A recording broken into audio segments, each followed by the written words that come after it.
Bà sự đây phôn phôn tiếng ốc chỉ tì rập án là nếu dừng xong bằng hành chún chấm nạch môi tiết rồi biết thưa oi full screen nó không ở cam vị thị vật ta bằng phôn bạc cam vị thị vật dừng máu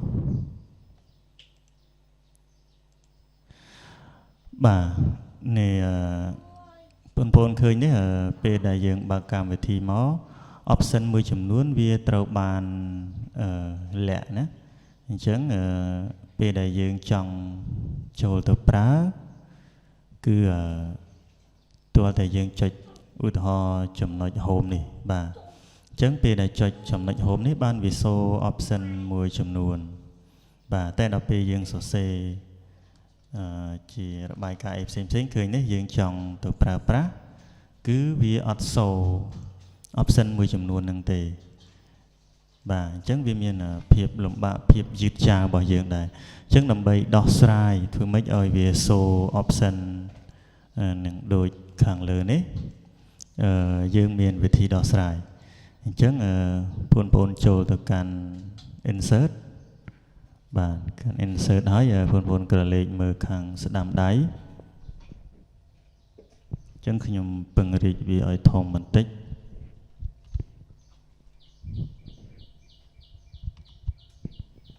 បាទអញ្ចឹងបងប្អូនមើលនេះបងប្អូនយកមកវាទាញមកខាងស្ដាំដៃឲ្យផុតមកបាទបាទអញ្ចឹងបងប្អូនមើលនេះចំណុចនេះរូបដូចមកជុលនេះមួយអញ្ចឹងបងប្អូនគ្រាន់តែចុចលើចំណុច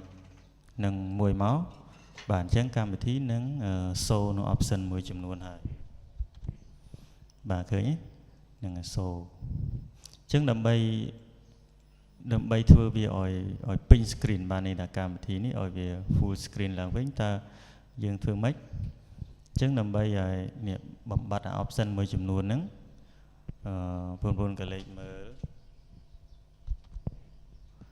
បាទនេះក៏លេខមើលយើងអូសមកខាងស្ដាំដៃមកបាទនេះចំណុចនេះចំណុចនេះសញ្ញាដួននៅខាងលើនេះបងប្អូនគាត់តែចុចវាមកបាទអញ្ចឹងកម្មវិធីនឹងវាលោតមកដូចដើមវិញឃើញទេឃើញបាត់នេះវា full screen ណាបាទអញ្ចឹងដើម្បីដោះស្រាយវាគាត់ឲ្យបងប្អូនចូលទៅលើ insert មកហើយនេះចុចរូបមជុលនេះមកបាទអញ្ចឹងវាដំណើរការធម្មតាវិញនៅមានប៉ុណ្ណឹងអរគុណ